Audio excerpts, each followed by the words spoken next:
Voilà, maintenant le deuxième niveau maintenant, c'est l'enregistrement dans la base de données. Donc, Bonsoir. chercher. Oui, bonsoir. Oui, monsieur, ça va? Oui, ça va bien, Moussa. Oui, je m'excuse du retard, hein, je viens juste de quitter le boulot. D'accord, ok, ok. Euh, mais est-ce que vous pouvez copier me recopier ce que vous avez copié tout à l'heure là? Je n'ai pas accès à ça, quoi. D'accord, ok. Ok, je vais revenir vers ça tout de suite. C'est pas bizarre. Ok, d'accord. Merci. Ok, donc la partie forme maintenant, si c'est là, si vous venez au niveau de guide Forms, on va montrer ici comment installer un formulaire, comment euh, créer une forme type, comment construire le formulaire, voilà, etc. En fait, quoi, rien de riche. Donc, on va partir au niveau de l'installation du formulaire. Pour l'installation, je dis d'abord qu'il faut ajouter voilà, le paquet là, Symfony/form. Mais ne vous en faites pas, la version qu'on a téléchargée de Symfony, au niveau de composite.json, c'est une version complète. Donc, ceci est déjà téléchargé. Voilà, donc la version 5.0. Et c'est cette version bon, qui, par défaut, est téléchargée. Donc, nous, dès que vous tapez la commande Symfony New ou bien Composer Create Project, automatiquement, si c'est web, vous avez déjà Symfony. Sinon, maintenant, si vous regardez au niveau du fichier composer.json, dans la section Require, et vous n'avez pas ça, c'est tout simplement taper la commande Composer Require et c'est ajouté. Ensuite, il vous montre ici un exemple que pour la création de formulaire, il faut d'abord disposer d'une classe. C'est cette classe-là. Un exemple, ils ont une classe nommée Task. Voilà. Et ils vont générer maintenant un formulaire pour cette classe-là. Voilà. C'est ça qu'on appelle les formes types. Par défaut, les champs sont de type text type. Voilà. En HTML, la signification, c'est input type est égal à texte. OK? User profile type, bon, ça c'est pour l'utilisateur. Ensuite, how to create your own type. Voilà. Donc là, maintenant, peut-être la commande, c'est ici à partir de là. The terms of, voilà. Donc, create. Voilà, je vais essayer d'ouvrir cette ligne-là. On va. OK. Donc, comment on fait pour créer ceci? C'est juste une commande, voilà. Donc, on explique un peu le fonctionnement.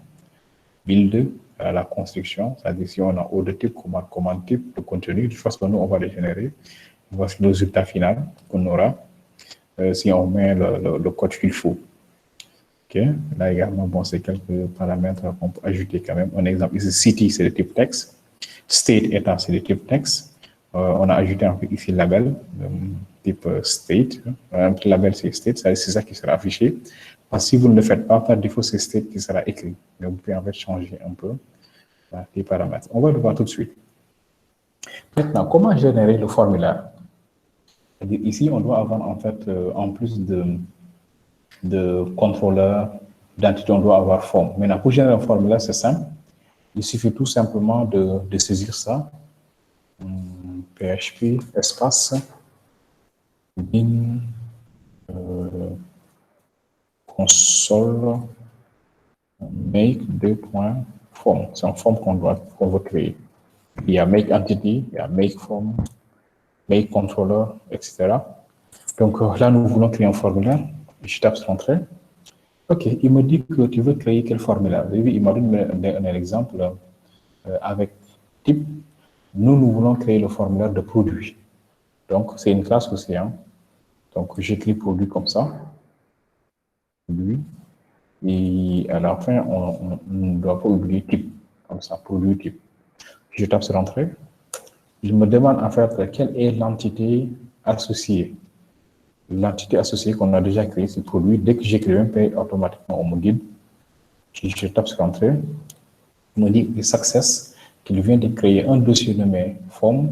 Et dans ce dossier, il y a un fichier nommé produit type. OK? Si je viens dans SRC, voici le dossier forme, voici le produit type qui vient d'être généré. Et dans produit, vous allez voir, il y a deux attributs. Il y a libellé et quantité en stock. Sur quoi est-ce que c'est basé pour créer ça? Sur l'entité que j'avais précisée, produit.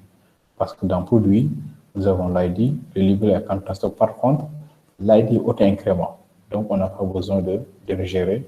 Ce qu'il a seulement généré le livret et là, et Qt stock. Ici, livret et Qt stock. OK. Si ceci est fait maintenant, donc comment ça s'appelle encore? Le produit type est créé. Je dois maintenant pouvoir afficher ceci au niveau de mon formulaire. Là, à ce niveau-là. Mais comment? C'est-à-dire ici. Comment? Vous savez que c'est toujours en fait les contrôleurs qui permettent le chargement des views. OK? Donc, je dois venir ici au niveau de produit contrôleur. Et à ce niveau-là, je définis les instructions qui permettent de charger le produit, le formulaire. Maintenant, je peux revenir ici au niveau de forme, de fonctionnement. Et voici le fonctionnement en fait. Quoi. On me demande d'instancier ça, puis de déclarer une variable produit. Et après ça, on définit maintenant les éléments. Mais ça, cette technique-là, ça c'est une bonne technique parce que si vous regardez bien, le formulaire est défini à l'intérieur du contrôleur. Non. Nous, on a défini un formulaire à part. Donc, on doit faire que l'appel. Donc, la technique de base, je pense que le mieux, c'est ça qu'on vient de générer en fait. Quoi, ça. Je pense que la bonne technique, c'est cette technique-là. Une technique où on va faire un create form, comme ça. C'est-à-dire qu'on définit notre task, on crée le formulaire, puis on charge le formulaire au niveau de la vue. On va voir un exemple concret tout à fait en bas. Voici un exemple en fait complet. Où voici task qui est instancié, on crée le formulaire, on charge une view et on affiche l'information dans la view avec une variable forme. Et la view correspondante, c'est ça. Alors, vous avez vu que c'est très clair, c'est très simple. Nous avons en fait ici le new avec le formulaire, c'est ça. Maintenant, nous, ce qu'on doit faire, c'est juste en fait ça dont j'ai besoin, c'est-à-dire définir ici l'objet à afficher ici. Après, on va voir les détails ensemble. On définit notre formulaire. Dès que le formulaire est défini maintenant, on l'ajoute là. Bien. Donc, si je viens ici, là, je dois dire quoi? Que dollar P est égal à new produit. Première chose, je définis maintenant dollar form est égal à dollar 6 slash create form. Demande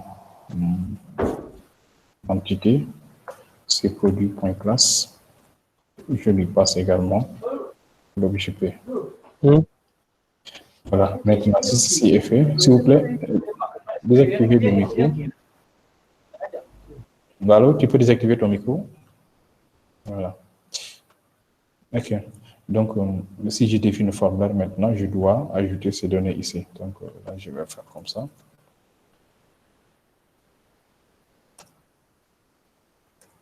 Donc, je vais ajouter dollar B2, 3, 2, égal à quoi? Dollar form fresh view.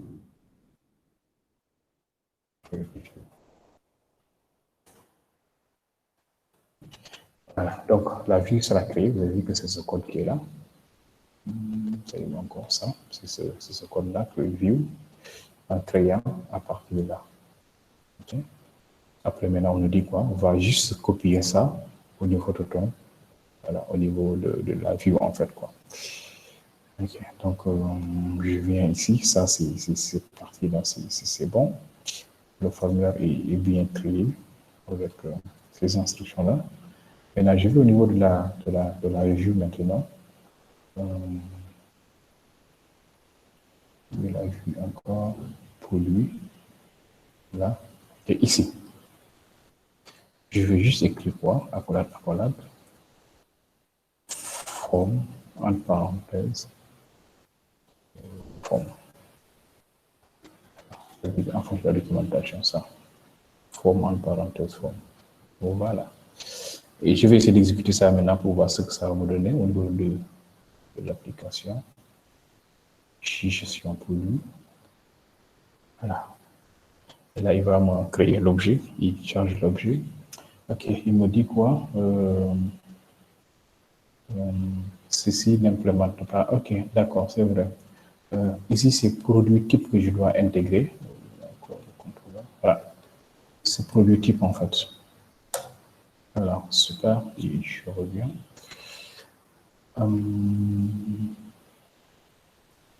Does not implement schedule. Okay. Je viens de le modifier, mais il n'a pas pris en compte, donc c'est un problème de cache en fait. C'est ça qu'il me dit, je viens de... Ah non, c'est pas ici. C'est au niveau de create, voilà. Là.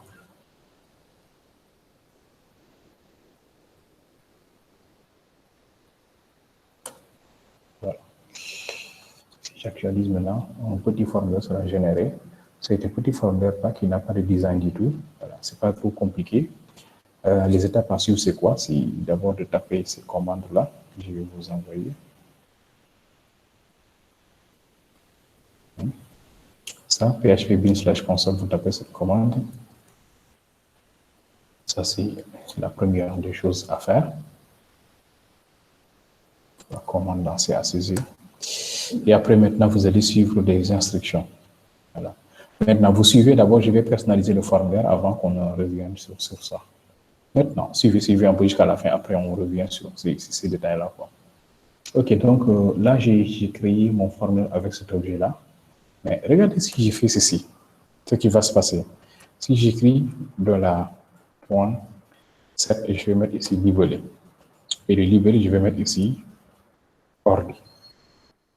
Libellé. Regardez ce que Symfony va faire. Je reviens au niveau de l'application. Ici, c'est écrit ordi. Et si je donne également une quantité en stock, c'est-à-dire $P, fetch, 7, quantité en stock, je veux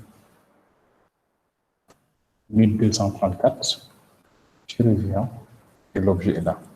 Et si je clique sur le bouton valider, cet objet sera inséré dans la base de données. Mais pour le moment, il n'y a pas de bouton valider. Mais ça, c'est juste pour vous montrer le lien qui existe entre l'objet, cet objet-là, là, qui est chargé au niveau du formulaire. C'est tellement lié en fait. Voilà. Donc, et ça, des fois, je vais vous montrer ça. Ce que je vais faire maintenant, c'est de faire personnaliser un peu notre formulaire.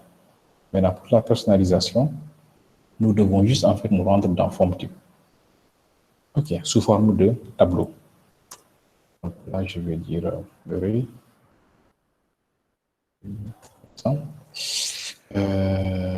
Première chose, je dois définir le label. Le label pour le premier, c'est libellé. Libellé, je peux en fait dire quoi? Libellé du produit même. Libellé du produit. Je reviens, j'actualise. Voilà, il m'a dit quoi l'attribut? C'est mal formé.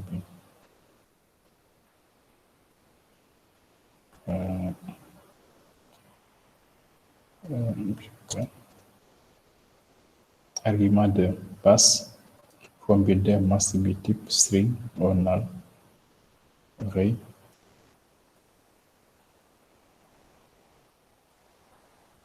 Ok. De toute façon, c'est précisé ici dans le cas où si on veut ajouter une chaîne. Ça, c'est la première instruction. Si on va afficher maintenant un label.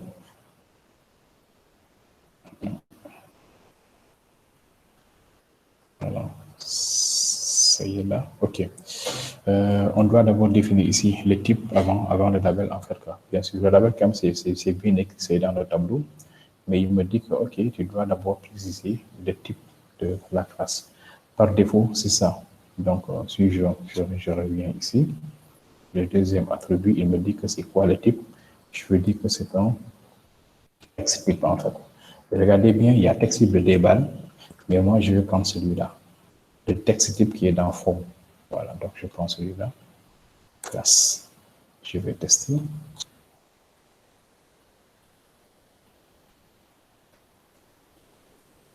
Voilà, et là, il est d'accord, et il m'a bien écrit ici, le livret du produit. Pour la quantité en stock, je vais faire la même chose, c'est-à-dire, je vais dire que c'est un texte type aussi. Et encore une fois, pas de débat. Débat, c'est des doctrines, en fait. Je prends celui-là, point classe, et je lui dis aussi que le label est à modifier. Ça. Le label. Et là, je vais dire quoi en stock, quoi.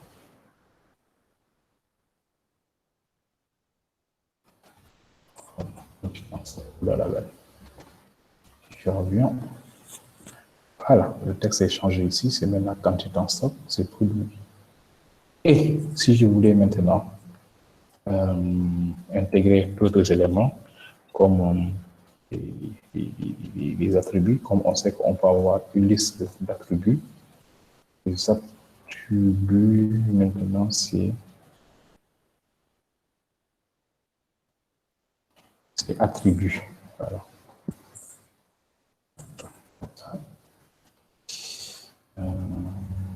On peut avoir plusieurs attributs en fait, comme les ID, read-only, etc. Ok, pour le premier attribut qu'on va intégrer, c'est l'attribut classe. Classe égale. Je vais utiliser les classes de Bootstrap, c'est form du reduces control. Voilà, pour cet attribut-là, c'est ça. Pour le deuxième également, je vais faire la même chose. Voilà, parce que c'est un form builder qu'on a utilisé en fait. Tout va se jouer en orienté objet. Voilà, ça va permettre d'intégrer des bootstraps là. Donc je viens ici. Là, vous avez vu que le bootstrap était bien intégré parce que j'ai ajouté l'attribut attre, ça. Et si je veux maintenant ajouter un bouton, voilà. Vous avez vu que juste au niveau de l'interface, nous, tout ce qu'on gère, c'est juste ce code-là. Et Bootstrap Symfony maintenant va gérer le reste. Là, si je reviens toujours au niveau de produit type, je vais ajouter add quoi valider. Si je fais ça, il va me poser un problème. Il dit que non, il y a un problème. Ce que tu as fait, c'est pas juste. Pourquoi? Parce que valider n'existe pas comme propriété dans produit. Là, il n'y en a pas. Ce qui existe, c'est entré. On va voir. Si j'actualise, il va me dire qu'il y a un souci. Voilà. Il dit quoi? Nice property validé par une méthode get validé, etc. Ça n'existe pas en fait. Quoi. Il ne voit pas validé, il ne voit pas get validé, il ne voit pas is validé, il voit has validé. De toute façon, s'il le voit, il va essayer de me comprendre en fait. Quoi. Mais là, il ne voit pas du tout. Mais je lui dis, OK, tu as raison, mais il faut garder. Pourquoi? Parce que ça, c'est un submit type. Il faut comprendre que c'est un submit type que j'utilise, une classe. Là, maintenant, il sera OK. Il va dire, ah, OK, là, je comprends ce que tu dis. Voilà, là, il comprend que c'est un tableau. On peut lui dire quoi? Que, OK, mais par contre, il faut comprendre qu'on va également ajouter du bootstrap. Je vais dire quoi, toujours?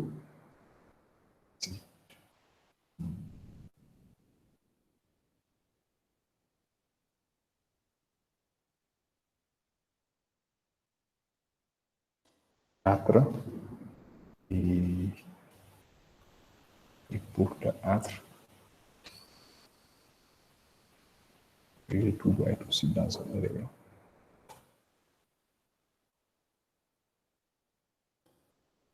Et pour l'âtre, ce sera premier attribut, c'est classe. La classe qu'on va définir, c'est BTN, comme Bootstrap en fait, BTN, du 6. Là maintenant, c'est une intégration de Bootstrap en fait. Si je reviens, j'actualise, eh bien, il a intégré Bootstrap comme composant. Voilà, donc là, on vient de voir en fait la gestion et la personnalisation des formulaires en Symfony.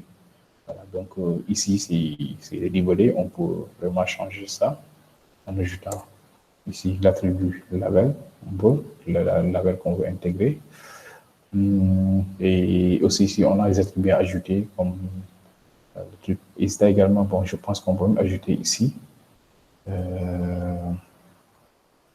comme attribut aussi. Je pense bien. Ça. Require. Voilà. Il est possible d'ajouter également l'attribut require.